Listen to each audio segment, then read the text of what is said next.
يهلك الله فيه جميع الأحياء، وهو يوم النفخ في الصور الذي تنتهي بعده الحياة في الأرض والسماء. أهوال القيامة. بعد اليوم الذي تظهر فيه أغرب العلامات، حيث طلعت الشمس من مغربها وخرجت الدابة من الأرض وظهر الدخان، وبعد هذا اليوم الذي تظهر فيه هذه العلامات يتغير مجرى الكون وتغلق باب التوبة، ويبقى شرار الخلق وهم الذين يشهدون العلامات الأخيرة. النفخة الأولى، نفخة الصعق والموت.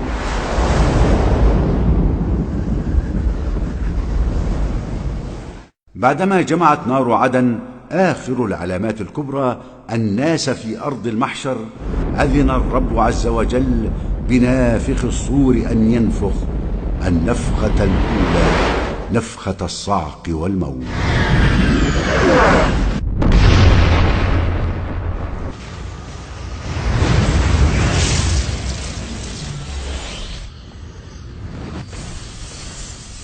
ويوم ينفخ في الصور ففزع من في السماوات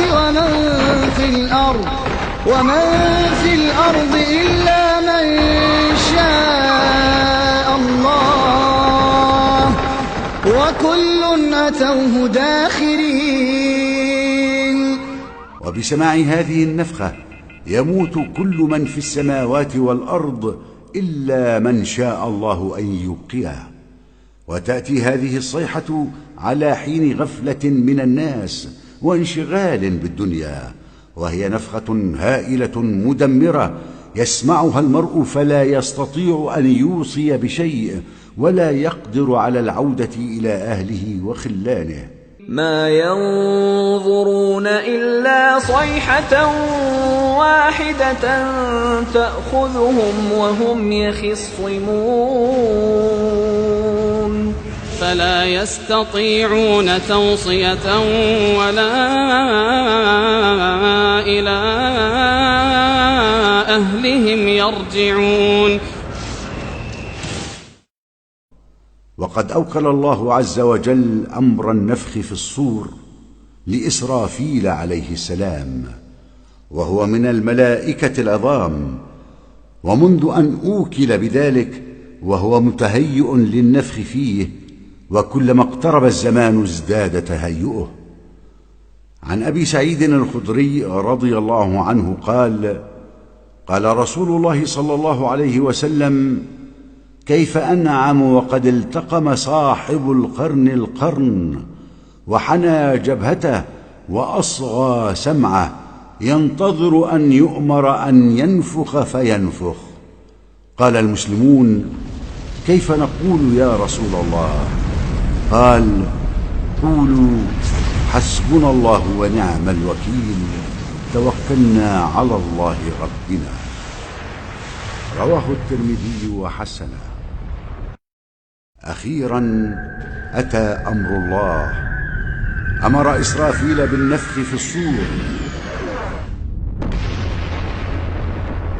وإذا بصوت قوي شديد يدوي في كل مكان،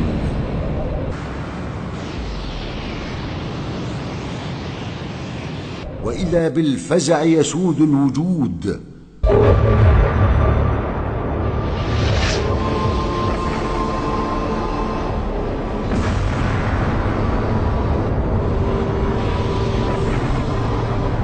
حانت اللحظة الأخيرة، لحظة الاحتضار.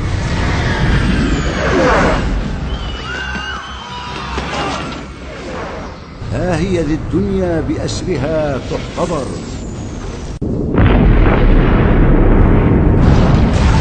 فالأرض تزلزل وتدك، والجبال تسير وتنسف، والبحار تفجر وتسجر، والسماء تتشقق وتمور، والشمس تكور وتذهب، والقمر يخسف، والنجوم تنكدر، ويذهب ضوءها وينفرط عقلها.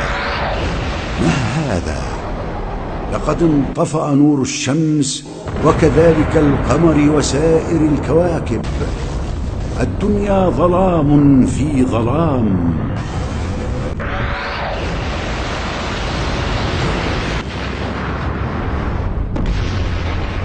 ففزع الجن إلى الإنس.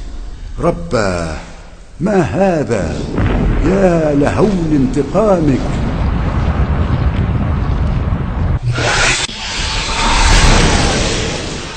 سبحانك يا الله، يا قادر يا جبار. السماء أيضا تحتضر، تتشقق، تتكور منها الشمس وتظل تهوي عبر بعد سحيق. ويقع القمر وسائر الكواكب والنجوم. تشتعل النيران وينتشر الدخان، وعلى ضوء النيران تشهد المخلوقات كل الأهوال.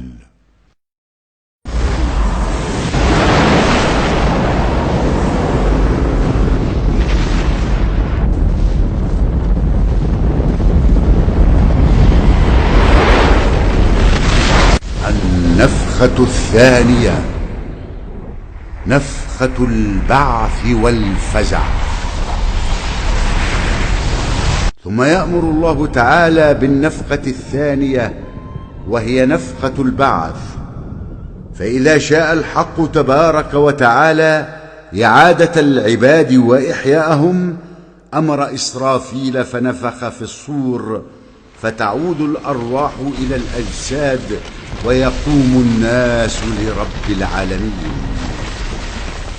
ونفخ في الصور فصعق من في السماوات ومن في الأرض إلا من شاء الله، ثم نفخ فيه أخرى فإذا هم قيام ينظرون.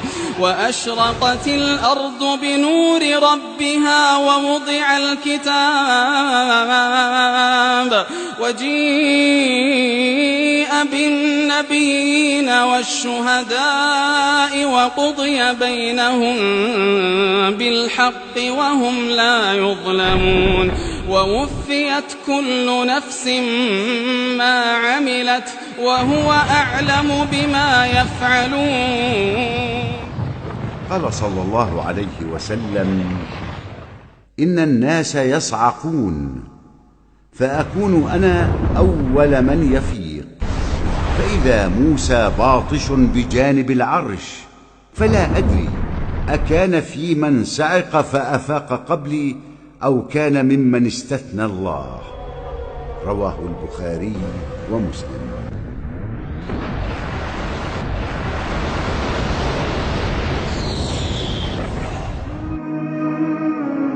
إننا أمام حدث من أحداث يوم القيامة، وهول من أهوالها، تفزع منه القلوب وتوجل منه النفوس.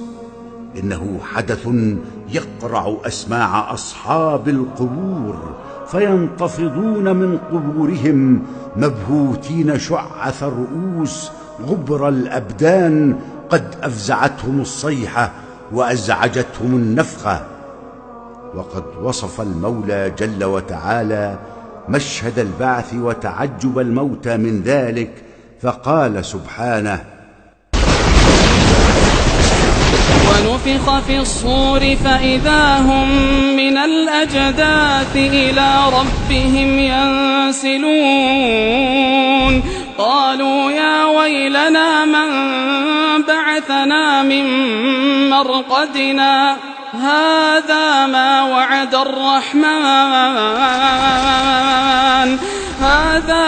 وعد الرحمن وصدق المرسلون.